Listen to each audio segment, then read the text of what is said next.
Hello, everyone. I'm Don Ghost, the worst movie reviewer, and today we're going to be talking about Get Out and its ending.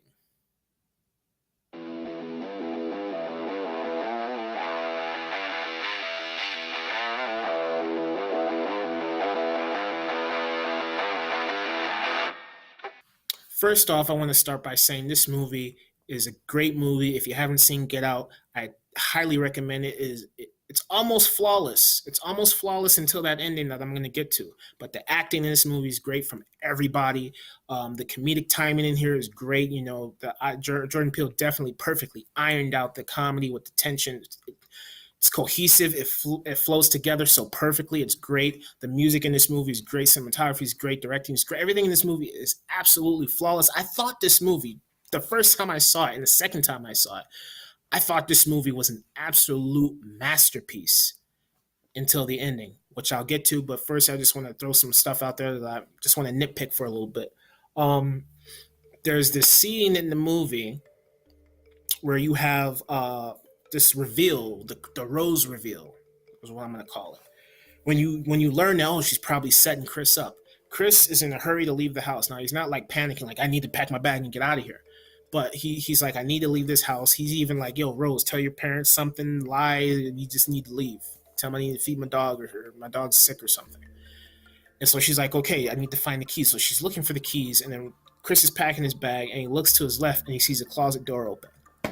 He goes towards the closet door. He opens it. He kneels down. There's a red box. He opens the red box. There are photographs in it. He looks through the photographs of Rose. Oh, it's just Rose. A bunch of different black dudes in here. And you think about it, it's like earlier in the movie, Rose was like, I've never been with a black man, or at least she's never introduced a black person to her parents before. And so at this moment, this should trigger something in Chris's mind saying, oh, Rose has been lying to me, something's up. And he doesn't even confront her. But it definitely builds tension to the fact that, yeah, he knows something's up. He's just not willing to discuss it right then and there because he's in such a hurry to leave the house.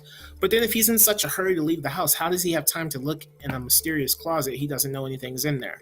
It's like, this felt like a scary movie spoof to me where it's like they should have just stapled a sign on the door with an arrow pointing inside saying mysteries inside revealed here or some crap, because it's like, if you're in such a hurry to leave the house, how do you have time to look in a closet for no reason and then open it and then look in the closet for no reason, then look at a box and it's just a box and you could have opened it and found some yarn in there or something, then there was no point in you looking in the closet. But no, there's photographs and all this stuff, and there's the reveal, which I thought was really stupid because it's like, because later on, yeah, when Chris is in the living room and the whole entire family surrounding him, and it's a very tense moment because he knows something's up, we know something's up as the audience, and we're just like, this is not a good situation for him, and you can't trust Rose. But then Rose is still playing like, oh, I can't find the keys, and as an audience member, it's like she's in on it. Wow.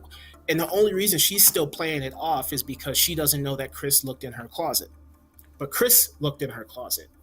And then she reveals, oh, I have the keys. And then he's like, well, fuck it. And then he tries to attack Jeremy, and Missy taps her teacup. He falls unconscious.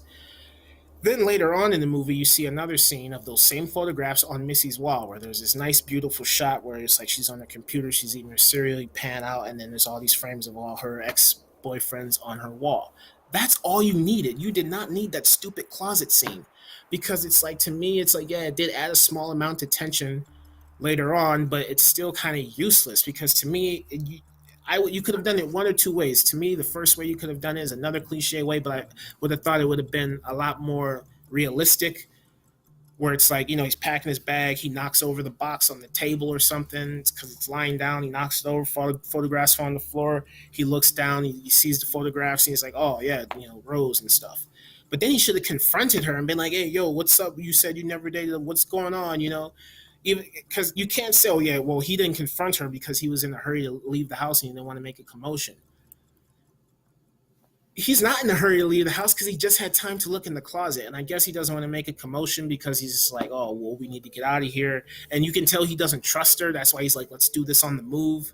And he kind of gives her this funny look, and then it's like, you can't just leave and stuff. And maybe he was like, I'm going to confront her once we're on the road or something, ask her about the black dudes. I don't know. But they could have, to me, as an audience member, they could have just kept that whole closet thing out of the movie, cut that out, and kept it down to the reveal on the stairs where she's like, I have the keys. That would have been more dramatic to me and heartbreaking, because it's like, at that point, he doesn't see the closet stuff. You reach the stair scene where he's surrounded in the living room. He still trusts her, and as an audience, we still trust her. And she's like, I can't find my keys. And then he's like, Rose, where are the keys? And then she's like, she pauses for a moment, like, they're right here.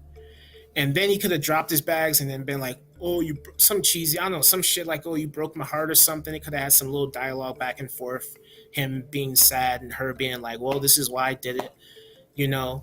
And then you could have had the whole thing, oh, all the black photographs on the wall perfectly framed in her room later on. You could have just kept it like, kept all that stuff, but just take out that closet scene, because to me, it didn't make any sense.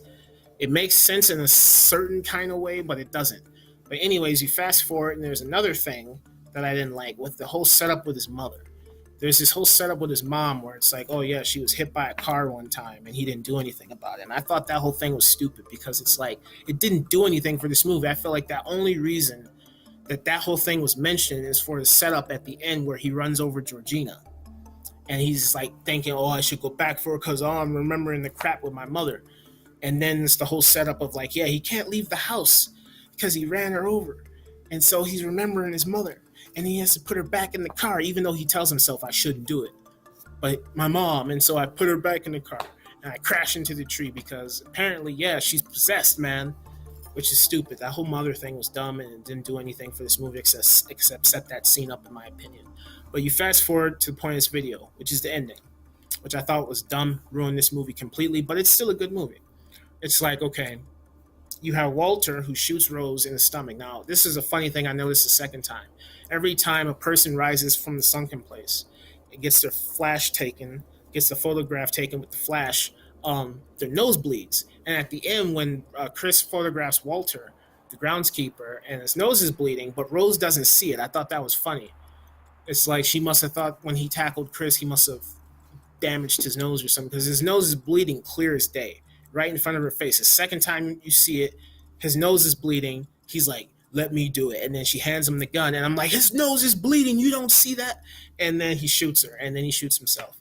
And then Chris tries to choke and strangle Rose. And then you think, okay, the cop, the racist cop from earlier in the movie is going to show up and kill Chris.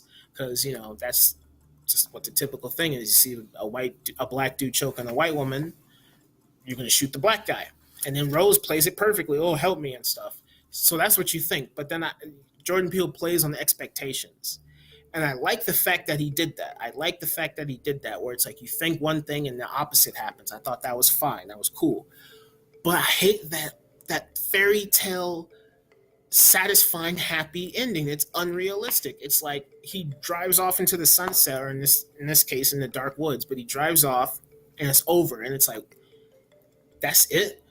No, no, no, no, no, no. You cannot have that, because it's like, to me, I know a lot of people want to say that this movie makes a statement.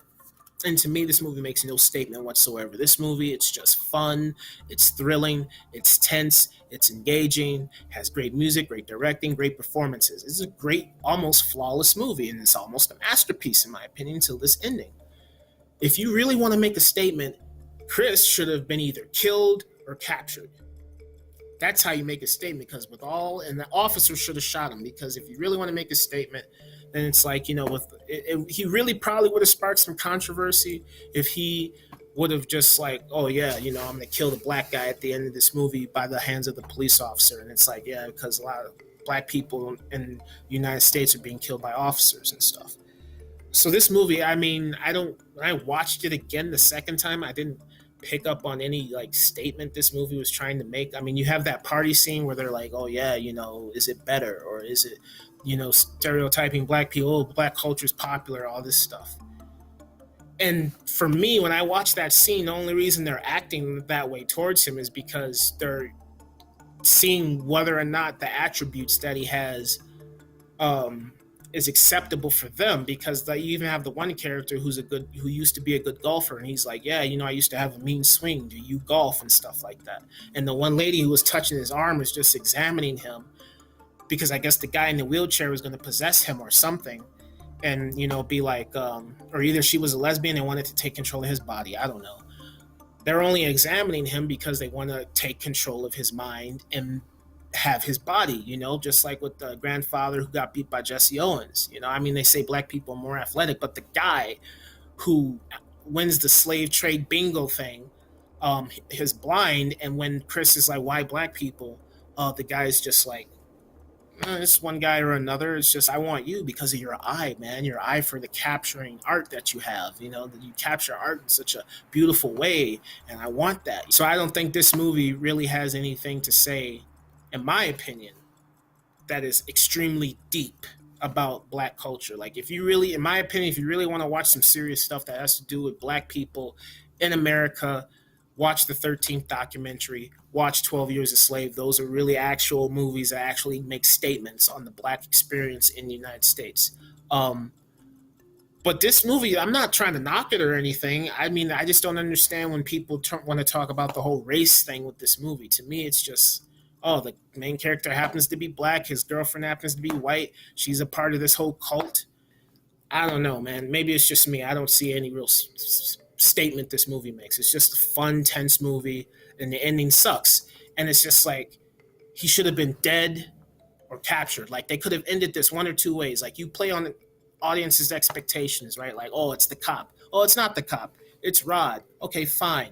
But then the first time I saw this, I was like, okay, when Rod makes his little speech about, yeah, I'm TSA, we handle shit. At that moment, I was like, he's gonna get shot. I would have been like, we TSA, we handle shit. Boom, he gets shot in the face, blood splatters on Chris. Chris is like, oh my God. And then Chris gets captured at the end, and that's over. Or you could have done it like, yeah, he gets captured, have an ambiguous ending. Is Chris possessed by someone else, or is it actually Chris? Or you could have just ended it where it's like, yeah, I'm TSA, we handle shit, they drive off. Then you could have just had a black screen, some narration and sentences on the screen specifying exactly what happened to Chris after the movie was over. And, that would have been perfect too. I would have given this movie an A if they had stuck to their guns and been like, yo, we're killing Chris or we're capturing him at the end of this movie. It would have been it would have been flawless to a point if they had captured or killed Chris, because I still would have had a problem with that closet scene. But yeah, I love this movie. It's still great. But that ending is the only real problem that I have besides the closet thing. I like this movie. It's great, but to me, that ending sucks. It's unrealistic. This movie perfectly sets itself up for a sequel, because the Arbitrage family legacy is not over yet. The people at the party saw Chris. They know who he is. The guy who attacked him at the party knows who he is. He called the cops before he crashed into the tree, so they're going to track him down and find him. Maybe I'm thinking about this too realistically and it's just a movie, but still, it's like, I mean, if you set all this up to a point to where you think this is going to happen, but you don't do it, that pisses me off. That ending is too happy, man. He should have died or have gotten captured. I don't like that happy ending, man. No, I don't like it. I'm glad you played on my expectations. Bravo to you. It's like a nice twist, but other than that, man, I hate that ending.